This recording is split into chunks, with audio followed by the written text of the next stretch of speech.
This week on C-SPAN's Afterwords podcast, Michael Grynbaum talks about his recent book, Empire of the Elite. It's an inside look at the Condé Nast publishing empire, the people who crafted its publications, and the standards they set for American culture. You will first hear Claire McGuire of the Politics and Prose bookstore in Washington, D.C., who introduces the author, and Ashley Parker, who interviews him.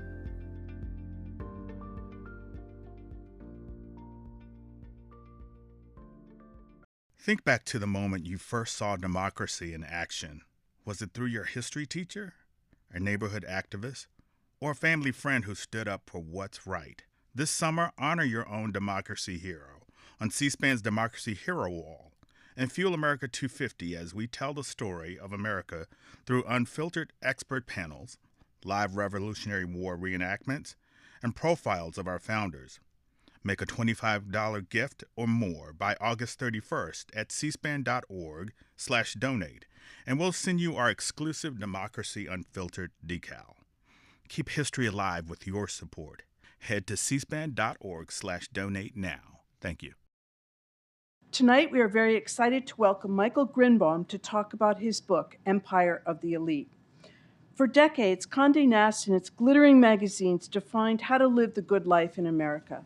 The brilliant, complicated, striving characters behind Vogue, Vanity Fair, The New Yorker, GQ, Architectural Digest, and many other titles manufactured a vision of luxury and sophistication that shaped consumer habits, cultural trends, intellectual attitudes, and political beliefs the world over. Condé's billionaire owner, Cy Newhouse, and his stable of star editors, photographers, and writers were the gatekeepers who decided what and who mattered, and they offered those opinions to tens of millions of readers every month. They were the ultimate influencers before social media changed everything. The magazines crowned celebrities by the dozens, patronized creative talent much as the Medicis had underwritten Renaissance artists, and supercharged opulent events like the Vanity Fair Oscar Party and the Met Gala, which came to rival any fete that Louis XIV ever hosted at Versailles. The book sets out to explain how Condé Nast established itself as a de facto American aristocracy, anointing an elite and dictating the culture they presided over. Empire of the Elite is the first book-length history of an empire whose publications refashioned American notions of prestige, whose editors became celebrities themselves, and whose diminution offers a cautionary tale of class, hubris, and technological change, even as its aesthetic and ethos remain influential to this day. Michael Grynbaum is a correspondent for the New York Times, where he covers media, politics, and culture. Since joining the New York Times as a staff writer at the age of 22, he has reported on 3 presidential campaigns, 2 New York City mayors, and the 2008 financial crisis. He graduated from Harvard with a degree in history and literature and lives in Manhattan. Grynbaum will be in conversation with Ashley Parker. She is a staff writer at The Atlantic and often appears on Washington Week on PBS. Parker, a 3-time Pulitzer Prize winner, spent 8 years at the Washington Post, where she covered all 4 years of Donald Trump's first presidency, was White House bureau chief during President Joe Biden's first 2 years, and covered the 2024 presidential campaign as the senior national political correspondent. Before that, she spent more than a decade at the New York Times, where she covered the 2012 and 2016 presidential campaigns and Congress. She is also a political analyst for NBC and MSNBC. Please welcome Michael Grynbaum and Ashley Parker.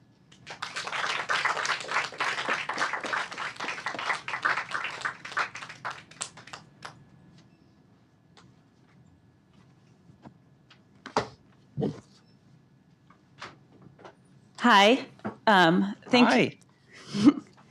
Thank you guys for being here. The way you know this is a book I truly loved was I paid Michael the ultimate compliment, which is someone we both know had emailed me to say they were going to come tonight and I'd see them here. And Dave Weigel had emailed me. Some of you may know him. And I meant to email Dave Weigel back, but because I was thinking of Michael, I sent the email to Michael, and the email said, I really don't care that much about Condé Nast, but it's truly a fun and really interesting book. And then Michael wrote back, thanks. I think you meant to send this to someone else.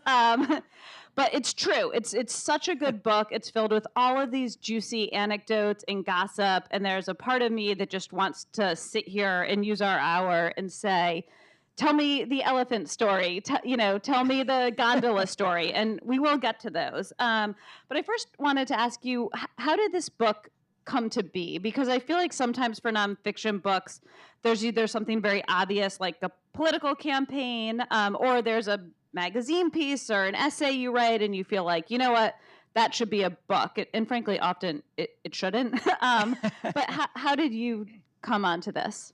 Yeah. Well, first, thanks everybody for coming out tonight, and Ashley, thanks for coming to chat with me. So this actually did start with a New York Times story. I had broken the news that Graydon Carter was going to step down from the editorship of Vanity Fair. This was in 2017. And when I wrote that story, it was a real cloak and dagger because Graydon had not told the Newhouse family, which owns Condé Nast. And so I was kind of spirited into the kitchen of his townhouse in the West Village, and we had this secret interview. And actually, when the push alert went out and said, it's, a Times headline about Graydon Carter, most people assumed he had died. When I did the story, it was not just about, like editor steps down, but it kind of felt like this elegy for the era of glossy magazines, the era when there were celebrity editors who had so much influence over the culture. And I had such a fun time writing that piece and just marinating in this kind of lost old media world, that during the pandemic, I was sort of interested in taking on a longer term project. And my wife, Julie, asked me what story I had the most fun writing over the last few years. And believe it or not, it was not a Fox News story. It was about Graydon Carter. And I was shocked to see that there was no recent history of Condé Nast. There's great memoirs. Tina Brown's memoir especially is a really vivid description of it. But there wasn't kind of anything written by an independent journalist that captured the sweep of this company, which has been so powerful for many decades, and all the influence in art and photography and fashion and design that its magazines had. So that I thought I could fill that need. And your book has such good gossip in it, and clearly people were just willing to dish. I'm curious, why do you think this was a topic where everyone was willing to tell you like what had happened in the Condé cafeteria and who had said what to who in the elevators? Yeah. Well, one thing I did actually on the advice of Adam Nagurney, my colleague, was when I put together my sourcing list, he suggested that I put it into descending order of age on the because there are people. That's so grim. It was an actuarial source, yes, exactly. source strategy. Yes. But the result was that I had these incredible. So I interviewed Polly Mellon, who was 98 years old when I spoke to her. She was a legendary Vogue editor who had started there in the 1960s. She was sharp as a tack. I Zoomed with her. She had incredible memories of these famous photo shoots. So to some degree, it was an older generation that didn't care any longer. But Condé Nast, I think... They knew they were at the top of your actuarial table. I don't think I disclosed that to them when I called them up. But Condé Nast has always been such a wonderful... People love to gossip about it, not just in New York, but in Washington and Los Angeles, all these cities where its magazines really mattered. And people who work there, I mean, it was such a strange, quirky place to work. The perks, the weird customs, you had to sort of speak a certain way, comport yourself a certain way. And I actually do think it is a testament to the diminishing power of Condé Nast that people weren't scared anymore. Oh, that's interesting. Because a lot of the earlier books from 10, 15 years ago, there's not a lot of on-the-record quotes in there because where were you going to get such great work as a journalist than Condé Nast? And these days, it's a smaller version of what it used to be, and I think people were more willing to tell their stories. And your book was very well timed. I feel like, I don't know if it was right after it was published or kind of when you were in the publicity stage, but before pub date, Anna Wintour stepped down from her role as editor-in-chief of Vogue after 37 years, a position she'd held since 1988, I believe. Yes. And I will just say first, my one fun Anna Wintour party trick, it's not that great of a trick, is that my mom looks exactly like her, but is much warmer. But anyhow, I was wondering if you could help us make sense of what that means. So does your mom wear sunglasses indoors? So my mom is 79. She's very petite. She wears big sunglasses. She has a really stark bob. Incredible. She has dark black hair, and she's 79, so she's going gray, but her gray looks kind of silvery, like Anna's highlights sometimes. And one time, actually, when I was Maureen Dowd's research assistant, she threw a book party and invited my parents, and her whole thing was like, my mom should come, because it was like a very Condé crowd wearing like her big glasses, but my mom wasn't up for it. So I have to say it was very generous of Anna Wintour to make this huge announcement 2 weeks before my book went into bookstores. I am very appreciative of that. But it was shocking, and actually I spoke to Vogue staffers that day. She had called them into her office at 9 a.m. and dropped this news on them, and they were stunned. I mean, nobody kind of expected it. It's a sign of the fact that Condé Nast is going through a big transition right now. Vanity Fair just got a new editor-in-chief, and Anna, I hasten to note, at risk that she's watching this, that she is not leaving Condé Nast. Right. She's still the global editorial director of Vogue. She has no plans to run out of there. But giving up the editor-in-chief title is significant, and I think it's about, and we can get into this, but Condé Nast needs to adapt to the way the media works now, the way people consume information now, and she acknowledges that a younger editor may be needed to bring Vogue into this next chapter. So one thing in your book I was struck by was how many of these key people throughout Condé Nast were sort of outsiders and strivers, right? From Condé Montrose Nast to, I will confess, I did not even realize he was a real person until I read your book, to Cy Newhouse, and then many of these famous editors, right? Graydon Carter is Canadian, Anna Wintour and Tina Brown are British. David Remnick is sort of the, Jewish son of a New Jersey dentist. I believe Art Cooper, same thing, maybe Jewish from rural Pennsylvania. But I guess, what do you think is this common thread? Yeah, so actually, I didn't even realize this till someone pointed it out to me, but, my book is subtitled The Media Dynasty That Reshaped America, and I have a Canadian and 2 British people on the cover. And that does say something. So Condé Nast is known for being this kind of epitome of glamour and sophistication, and these magazines that were social arbiters. But it's so interesting that the actual leaders of the organization were, from middle class and in some cases working class and poor backgrounds. And they were sort of always had their noses pressed up against the glass. I'd go back to the New Yorker, which is sort of the ultimate organ of the educated classes. And of course, it was founded by someone who grew up in the Midwest and in Utah. I think that a lot of what Condé did over more than a century was create this idea of what it meant to succeed in America. And it was about kind of America inventing its own elite social class. And I think it's always been people who have one foot in, one foot out, who are able to look at a social caste system and size it up and sort of, organize it and say who was in and who was out. And Condé, I'll just say Condé Nast, who had this very fancy name, and he actually, people used to think he was related to Thomas Nast, the political cartoonist, and he kind of let that rumor go. But he grew up in St. Louis, Missouri, from a middle-class family, and he went to New York. He had a very wealthy college classmate who got him into magazines. And that story comes up again and again. And I think it's what makes Condé Nast really such an American story. I mean, and aren't you in some ways, right? You're Jewish, you're from West Hartford, you're sort of striving, but quite successfully, nose against the glass. I mean, was there something that appealed to you, or? Well, I grew up in the New England suburbs, so but I was sort of far enough. I didn't grow up in like a commuter, town to New York City. I would go there twice a year, and I was like, I was obsessed with it. And when the Vanity Fair and the New Yorker would come through the mail slot into my house, it was like kind of this.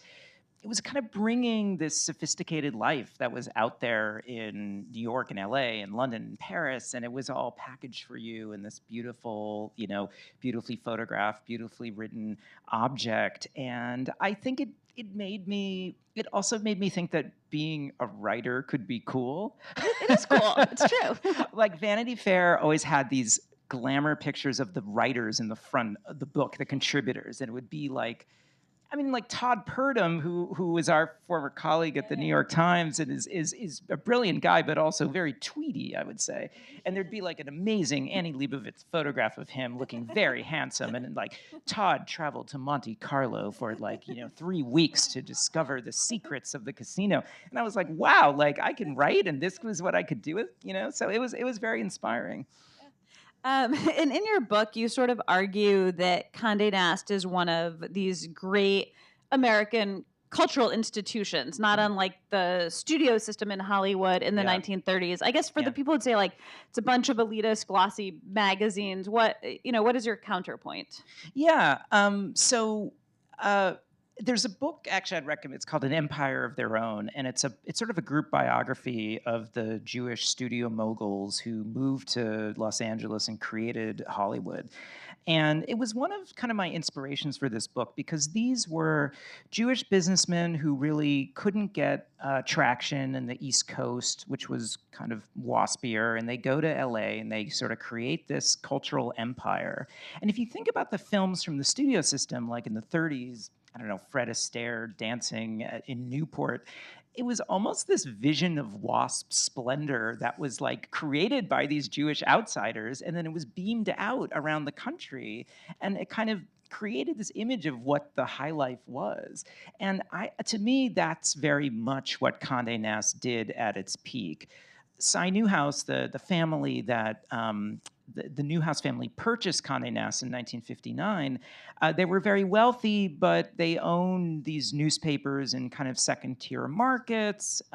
They sort of weren't fancy, I guess, the way that other wealthy families in New York were. And so Cy Newhouse, the head of Condé Nast, was like this very diminutive, super nebbishy guy. He would wear these faded New Yorker sweatshirts to the office. And so I just kind of, that's kind of why I made the argument that those old Hollywood studios to me were the closest counterpart.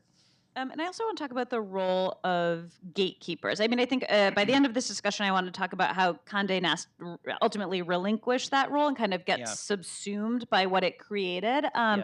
But for a while, they were very key gatekeepers. And I just wanted you to talk about the value of gatekeepers and also some of the cons, right? I mean, Anna Wintour in Vogue, she obviously did not put a lot of Black models, for instance, on the cover, certainly not for the September issue, which is their key thick issue. There was actually a very good documentary made about the September issue. She also didn't showcase a huge range of body types.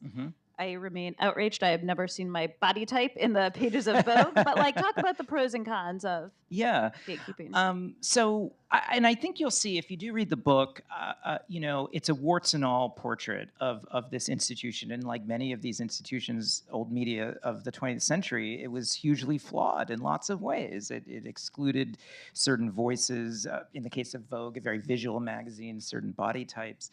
And with the creation of the internet and sort of now that anyone can have a Substack or a social media channel, we have a much more broad diversity of voices out there. My defense of the gatekeepers is that I do feel like our media world is so chaotic right now. It's like a Tower of Babel situation. And in a way, I mean, what magazine editors did was sort of look out over the culture and pick out what they felt was worth the attention of their readers. And I actually think that those curators are really needed today. I think that people feel very bombarded by so many sources of information and sort of they're not sure who to trust. And, you can disagree with the choices Condé made or say, well, why did these people have that authority? But there's a lot of nostalgia right now, I've noticed, for like the 1990s. There's going to be a Devil Wears Prada 2 movie that just started filming this week in New York with Meryl Streep and Anne Hathaway. And so I do think that I've just noticed out there that maybe people have a bit of nostalgia for like a simpler time where they do want guidance and they do want judgment from in the culture. And I think that's the role that gatekeepers play. So, but while Condé Nast was in the role of gatekeepers, Cy Newhouse wanted his editors to sort of be emissaries for the brand and be people who could be on the cover, and he subsidized their lives in pretty wild ways. Can you just talk about that? Yeah. So it really was this like kind of paradise for editors in the 80s and 90s. So, these editors-in-chief would have 24-hour town car and chauffeur who would drive them around and sit on the sidewalk while they had lunch and then drive them home.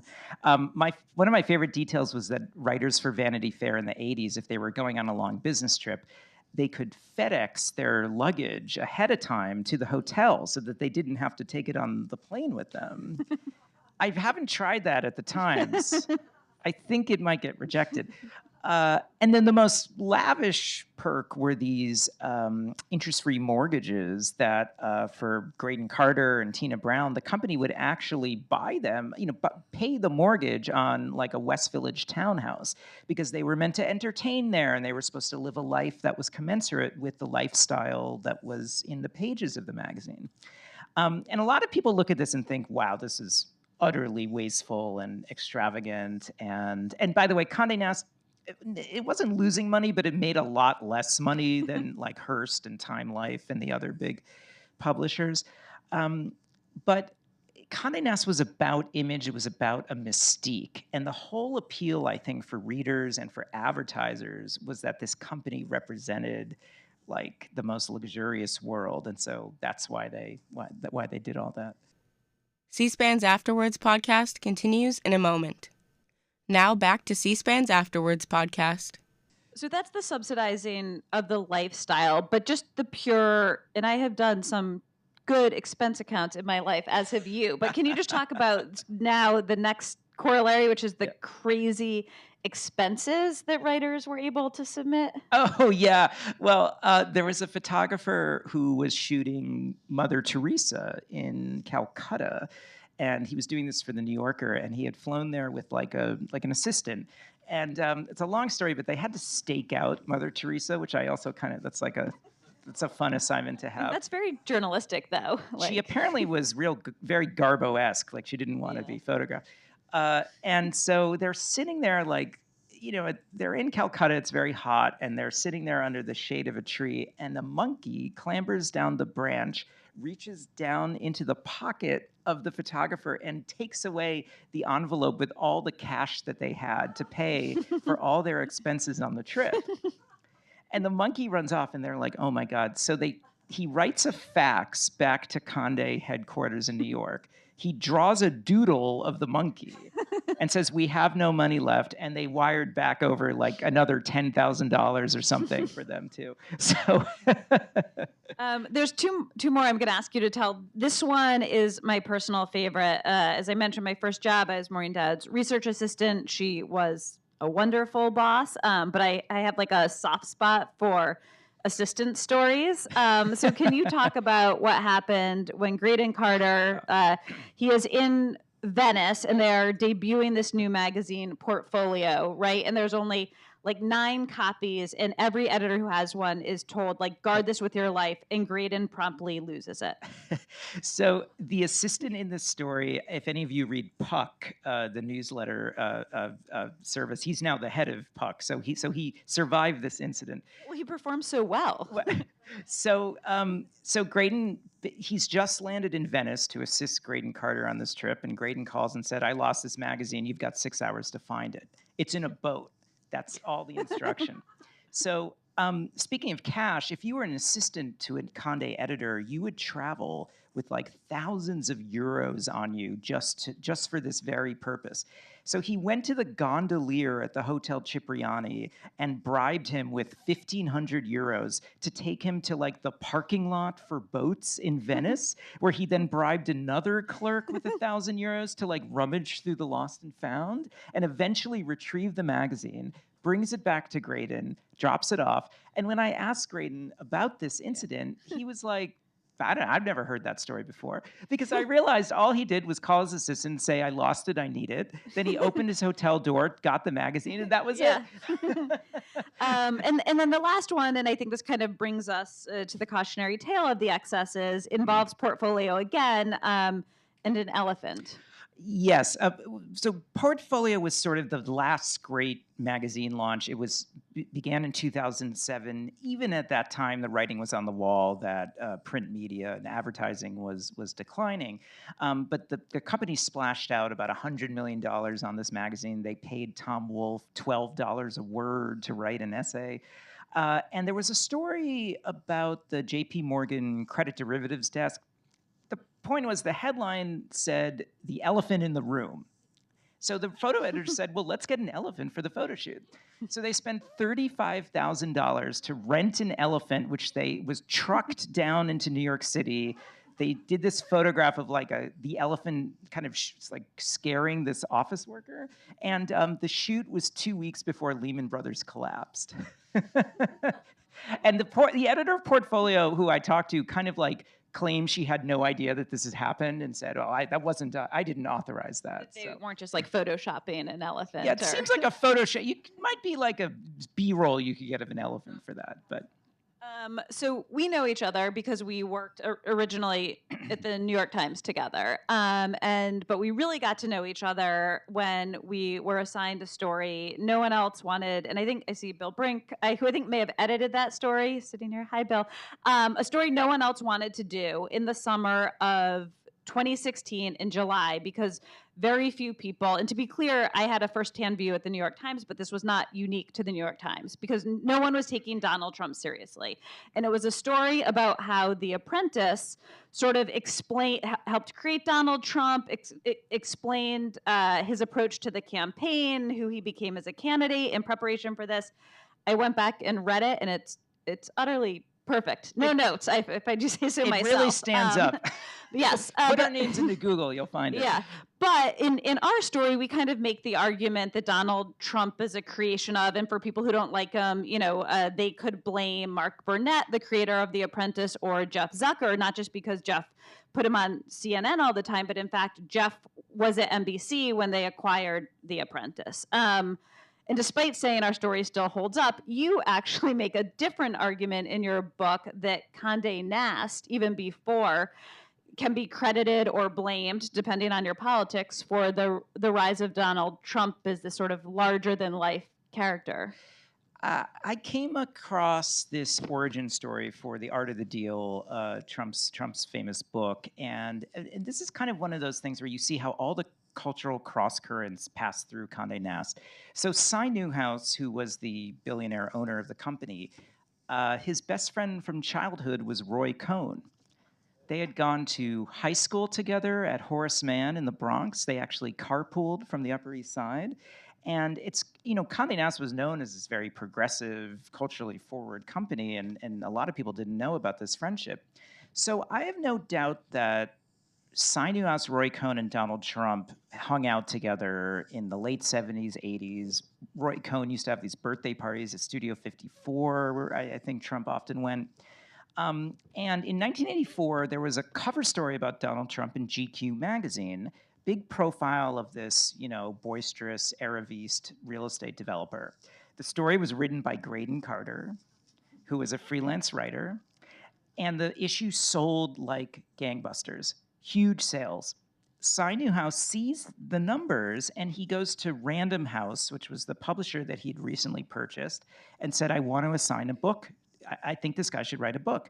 And they actually went and pitched it to Trump in Trump Tower, probably the same office where we interviewed him for that Apprentice story. And they had brought to mock up the book, they had brought a big, thick Russian novel, and they put a sort of a fake dust jacket on it, had Trump's face and name, and he looks at it and he says, make my name much, much bigger. That was his only advice. So they publish Art of the Deal. Cy Newhouse stands next to him in the Trump Tower atrium at the book party. I have the photograph in the book. And it's, this gigantic bestseller. And I would argue that it was the first time when Trump went from being kind of a New York City curiosity to like a national figure. And it was also part of that myth that he was building about himself as this genius businessman who knew better than all. And I think The Apprentice follows from Art of the Deal. I actually interviewed Cy Newhouse's adult daughter who, said the family ruse this. I mean, they had no idea that so many dominoes would fall the way they did. But they're aware of the fact that, Condé Nast played this role in his rise. And it's just an amazing kind of historical story.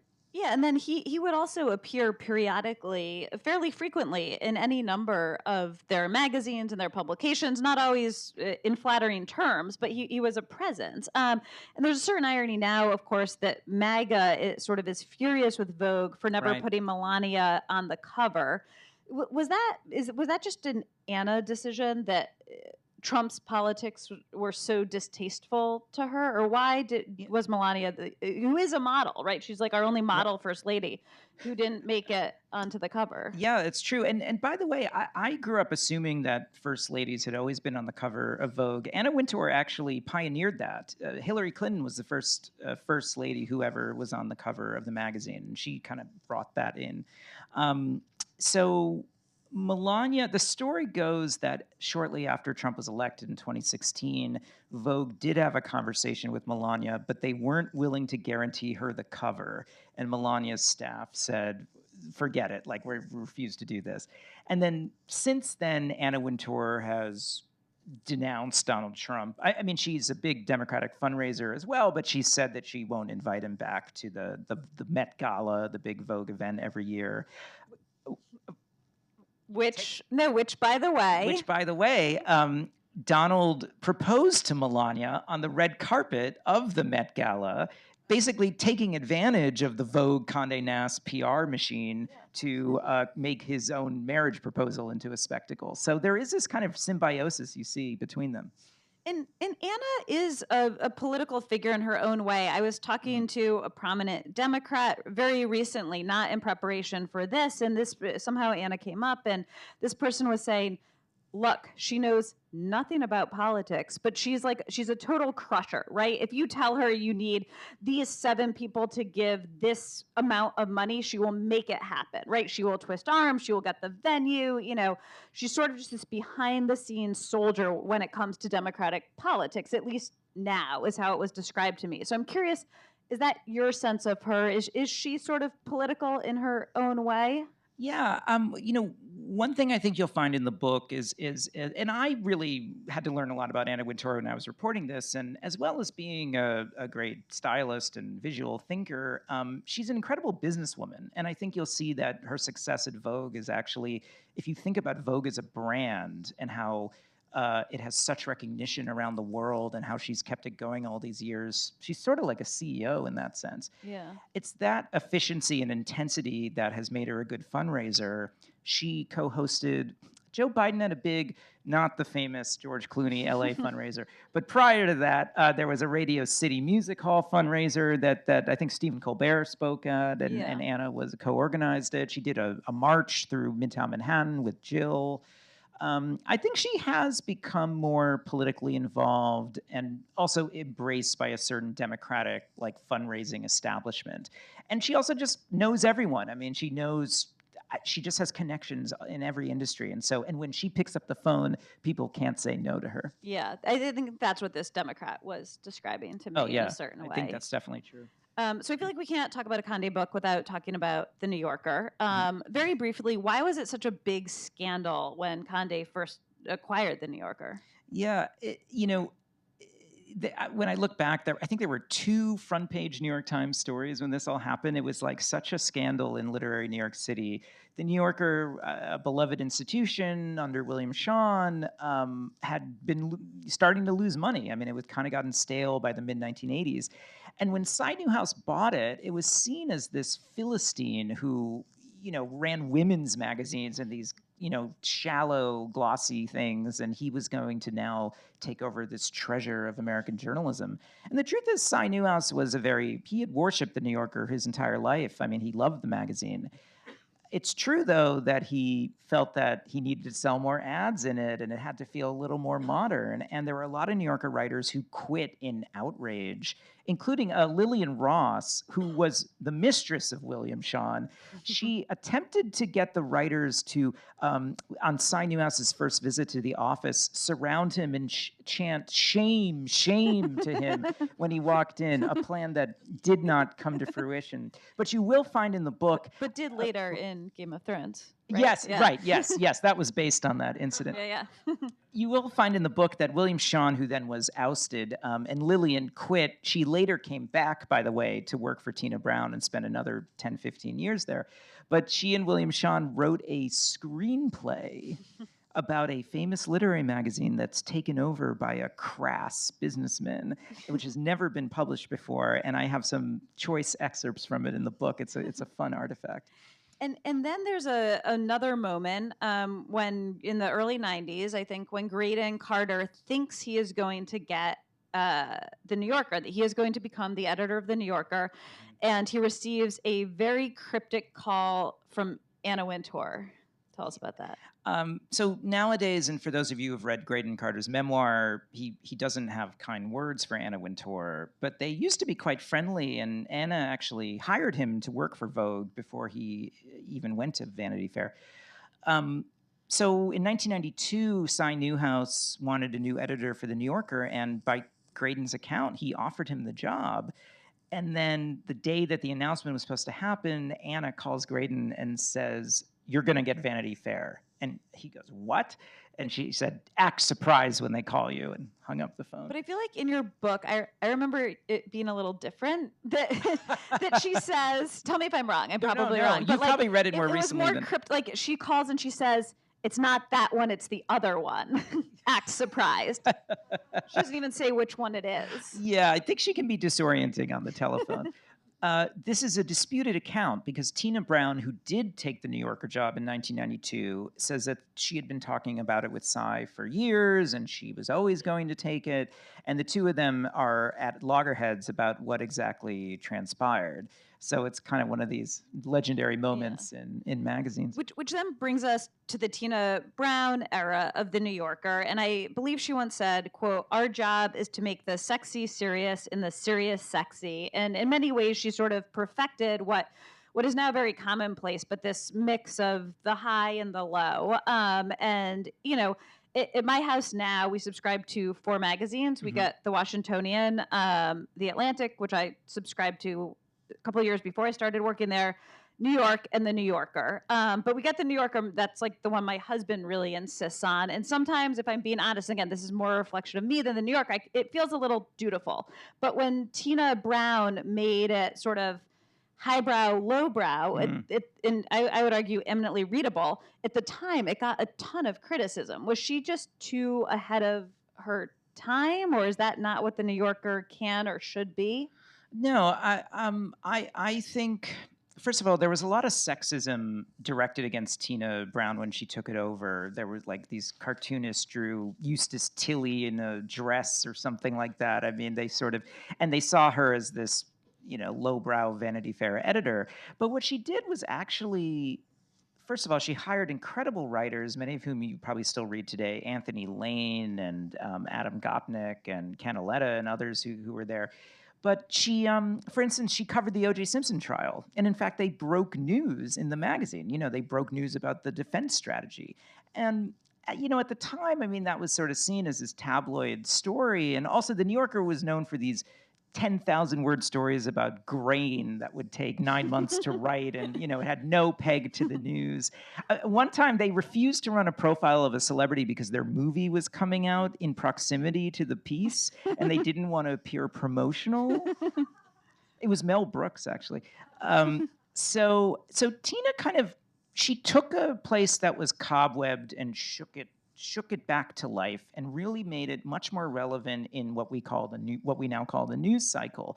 And I loved reading Tina's New Yorker growing up because she would apply intellect and rigorous thinking to kind of like subjects that might be considered frivolous, But are really interesting. but are super interesting, and that really we're all really interested in Yeah. reading about. And I sort of think like things like Serial, the NPR podcast, and all these kind of cultural products that I think the educated classes like they enjoy. They're smart, but they're fun and dishy, and I think Tina Brown really pioneered that. And I know we're getting close to turning this over to audience questions, which I promise I will do. I just have a few more questions for you. One is, in the end, your story is sort of how Condé Nast not just fails to adapt to the new digital world, but again, in a way, it sort of creates this world where people tell you how to eat and furnish your home and live and groom and dress and cook. And then it kind of gets taken over by social media and influence culture, who kind of learns how to do it from Condé Nast and then tears down the gates. But I was struck by, it feels like there were a couple of moments where things could have gone differently. Like someone has an idea where Bon Appetit could have essentially have been what is now like the must-have New York Times cooking app. And I believe there was another editor, I think at Architectural Digest, but who basically came up with the idea of Pinterest, but couldn't quite put it together and launch it. I mean, was this like ships in the, like, it felt like they were so close. C-SPAN's Afterwords podcast continues in a moment. Now back to C-SPAN's Afterwords podcast. It was, and it's Condé was certainly not unique in not grasping what the internet would do to the media industry. But what they had such powerful brands. I mean, Vogue and Vanity Fair, global recognition. And instead of making Vogue.com a destination, they created something called Style.com. And that's where they put, and they wouldn't put any of the photo spreads from the print Vogue magazine there because they thought that it would hurt their advertisers on the print side. And the same with the recipes, gourmet. Right. Think about Gourmet magazine, like decades of incredible recipes. And when they started a food website, Cy Newhouse, who was very skeptical of the internet, said, well, we can't use those gourmet recipes because that's reserved for the print side. And there were just all these moments where they didn't, they were so close to these world-changing ideas, and there just wasn't, I think, the investment to make them come to fruition. But then, is there a world in which this sort of wave couldn't have been stopped because when social media sort of democratized and took down the gates, that everybody knew from, like, if you look at Instagram in certain ways, it's like I don't quite know the right word, but like an imitation of travel and leisure, right? It's everybody showing you the perfect pictures from their beach vacation. I mean, Condé sort of taught us how to do this, and then everyone did it and surpassed them. This was actually a big reason why I wanted to write this book, because I think that Condé Nast is still so relevant today, even though the magazines are like pamphlets now, and a lot of them have closed, but the world envisioned by Condé Nast endures. It's so in the DNA of our culture. Yeah. And it's amazing that, on Instagram, it's like people can recreate a Condé Nast photo shoot on their phone, right? The filters and the styling, and people take us around their fancy houses and their fancy trips. And I would actually argue that I find it more corrosive now, because I think when you read a magazine, it's a fantasy. There's kind of you're a reader, you kind of know that this is a world of imagination, and maybe you'll get ideas for your own life, but these are, not many people live a life like this. And on Instagram, it's like your high school classmate, like saying that I'm in Greece on a yacht or something. Why is everyone in Bali except me, right? And why is everyone making sourdough except me? Exactly. So, for all the flaws and faults of Condé Nast, I actually think that the world we have now in a lot of ways is coarser and more depressing. And last lightning round for you, and then we'll go to questions with a twist, which I'll explain. But first, which Condé Nast magazine would you most want to edit, and which one should you actually most edit? Well, I guess every journalist dreams of editing The New Yorker, which is still, by the way, which once was losing money and now actually is profitable for Condé Nast, and I think they've made a lot of efforts to protect it. What should I edit? Would you read Mike Grynbaum's Vogue? No. Maybe not. I don't know. I would read your Vanity Fair. Thank I would you, read your Ashley. GQ. But which one would you? Should you? MGGQ. I'm gonna go with that. I think yeah, I would. Yeah, GQ would be fun. Okay. And now there's a microphone up there. We're going to turn it over to questions. But there's a fun part in Michael's book where to work at Vogue, there was a very daunting list of 178 notable people, places, institutions, literary titles, and cultural ephemera. And that you basically had to go through and write a mini definition of in order to get hired there, to prove you were sort of cultured enough to work there. So you can come up and you can ask a question, and if you dare, I can give you one of these things to identify to see if you would have made it. The Anna Wintour test. But you can also pass if you just want to ask a question. Yeah. Like, I'm not going to shout out Chateau Marmont and make you give us a definition. Although I will say that's one of the easier ones.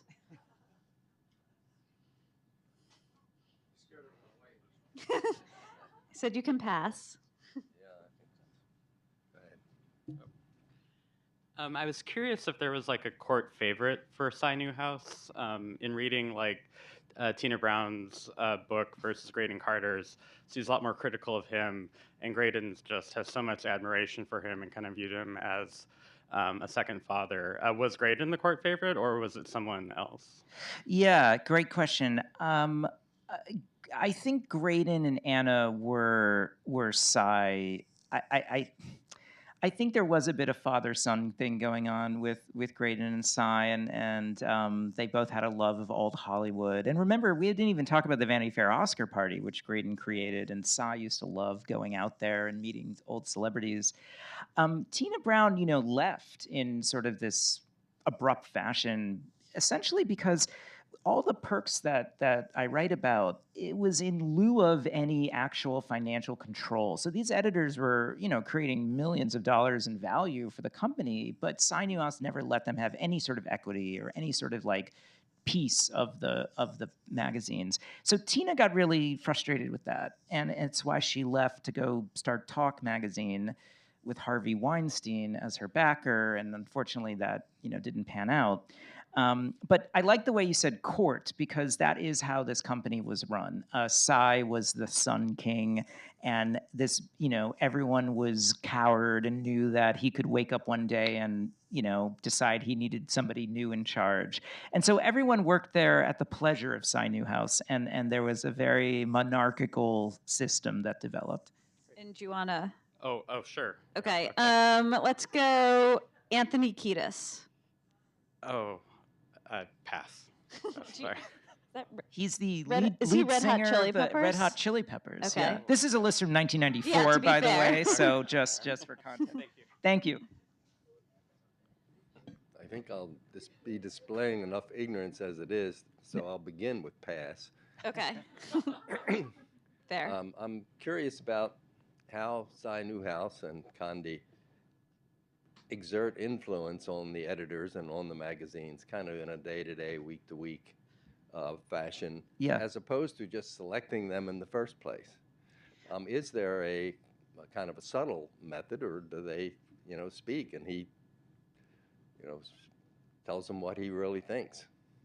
So there was a monthly ritual for every magazine. It was called the print order meeting. And essentially, when the issue was ready to go to the printer, the editor would go to a meeting. It wasn't just Cy Newhouse, but Cy presided over the meeting. And if you can imagine, every page of the issue was like laid out in order, so you could sort of see the issue evolve.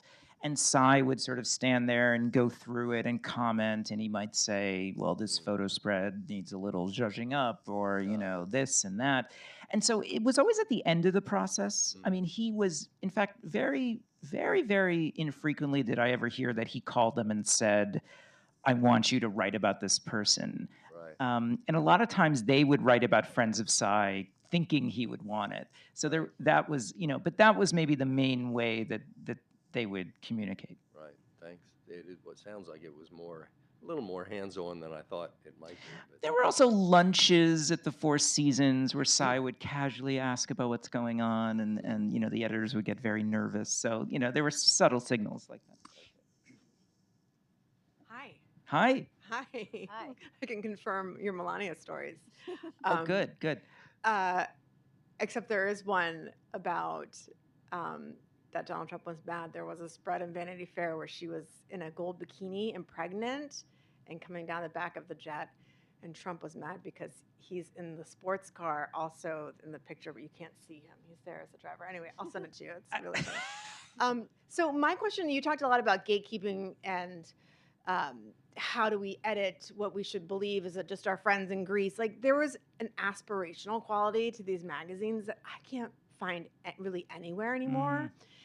And it was so influential to me. I mean, I went through the Condé Nast HR rigmarole, so ask away, Ashley. But but I don't think it's ever going to come back. Do you? And do you think that's a product of like culture and cancel culture or whatever? But there was something about Condé Nast magazines that had an aspirational quality that was motivating and interesting, and not just pure snobbery. I totally agree, and I'm glad you used that word. I think aspirational is such an important term for what Condé Nast represented.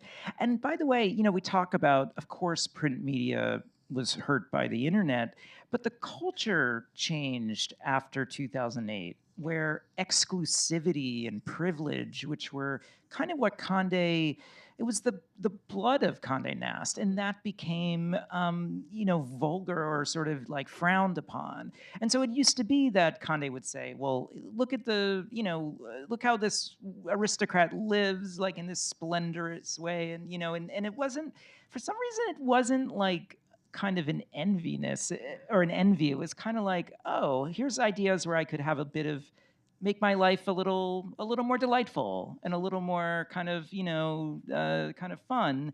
And I think now there's just the way that class is filtered through our culture. It makes it harder for a magazine to do that. Yeah. Thank you. Will you test? Do you want to? Well, I know Kate knows everything about fashion, so I'm going to do a non-fashion one. I was fashion editor at the Washingtonian, which is an oxymoron. So. But let's do Billy Wilder. Like the Hollywood director, Billy Wilder? Hollywood director. Yeah, yes. there you go. Yeah, very I'm that good. old. Okay. Thank you. Your book was great. Thank you, Kate. Hey there.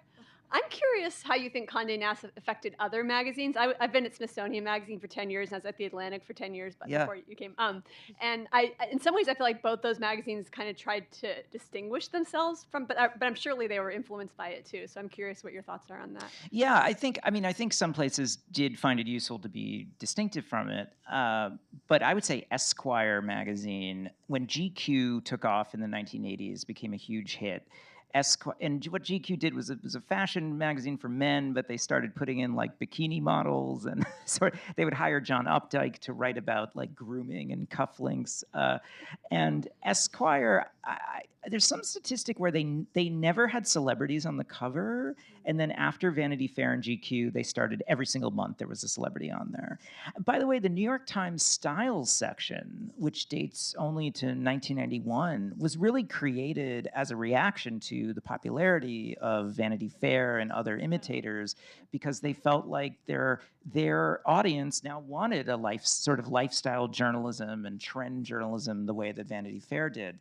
So the DNA of it, I think, definitely made its way, and I think The Atlantic, which, I guess I didn't read, I wasn't reading The Atlantic back in, but it's such a mix now. There's so much cultural criticism, and there's fashion coverage, and it is, a very, dynamic magazine. But I feel like you could answer that better, because I feel like the current Atlantic is even different from the Atlantic of 5-10 years ago? Yeah, I was there. Well, I was there from 2005 to 2015, and they moved. I was actually an intern in the Boston office back when they, on Mad Men, when they had that parody article in the Atlantic that was like tapping Vermont maple. And yes, Ken Cosgrove. Yeah, there's like that. I feel like they were very much not being the New Yorker then, and then they had a whole rebranding campaign. Yeah, where they were just really trying to figure out with like a magazine of ideas. But I always kind of felt like they had to contend with Condé Nast. And how much they wanted to imitate or distinguish. I think the visual layouts of Condé Nast, which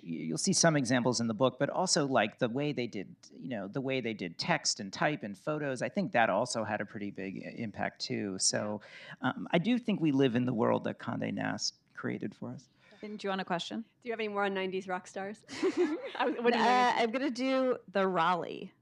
Okay, totally don't know what that is. Do you know what that? I don't know what that is. Do you know I'm stumped Michael? On that. It's your book. Okay, but Juliana Hatfield is on the list. Oh yes, loved her. Okay. Who is a 90s rock star. So. Yeah. I don't know what the Raleigh is. All right. We'll look that up later.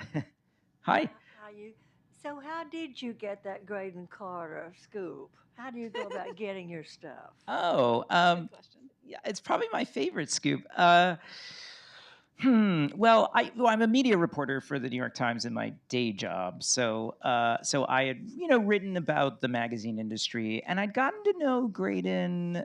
I would call him for quotes, actually, sometimes. He's a great quote.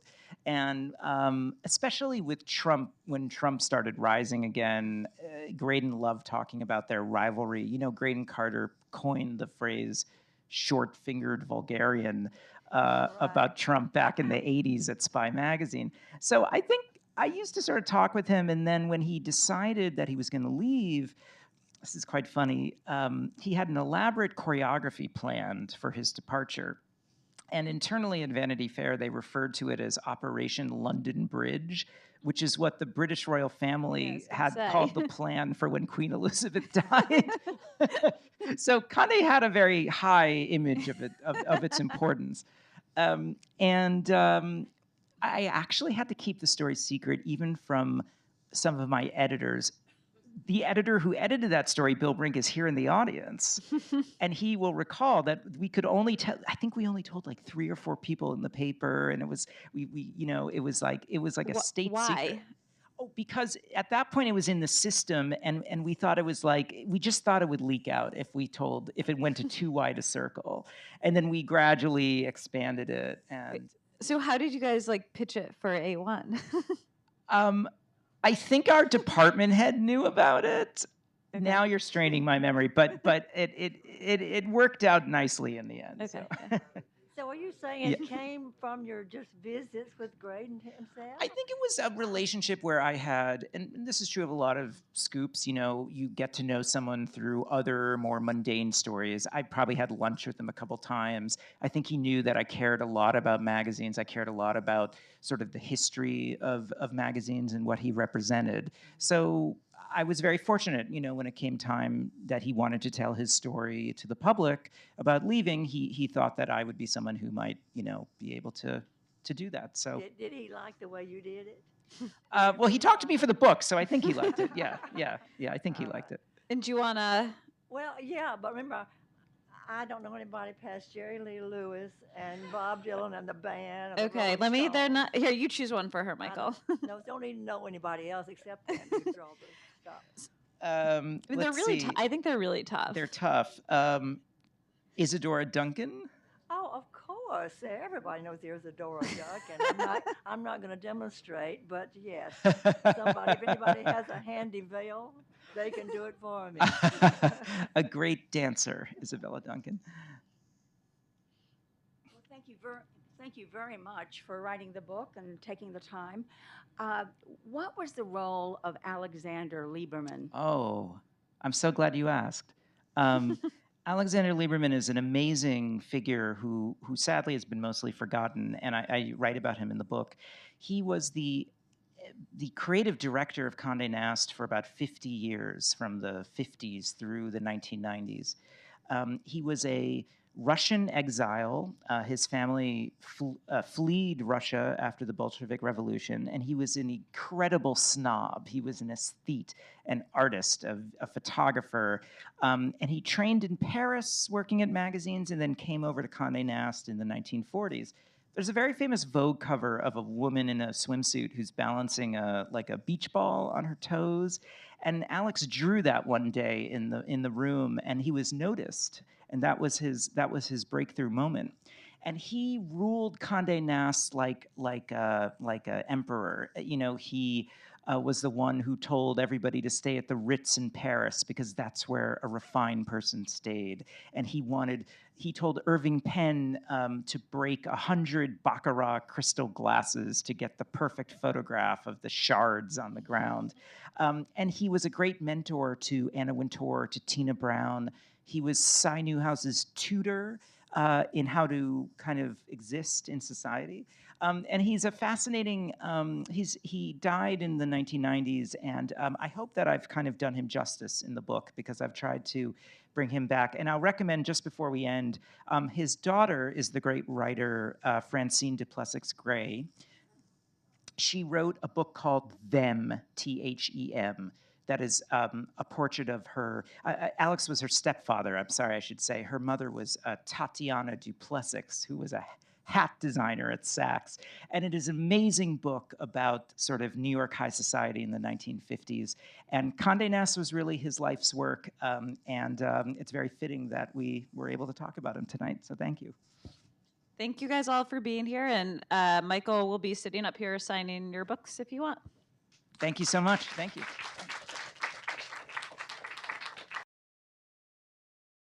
Thanks for listening. You can hear authors talk about their books every weekend on C-SPAN's Book TV and C-SPAN 2 television. Next week on this podcast, Kathleen Delasky on her book, Who Needs a College Education Anymore?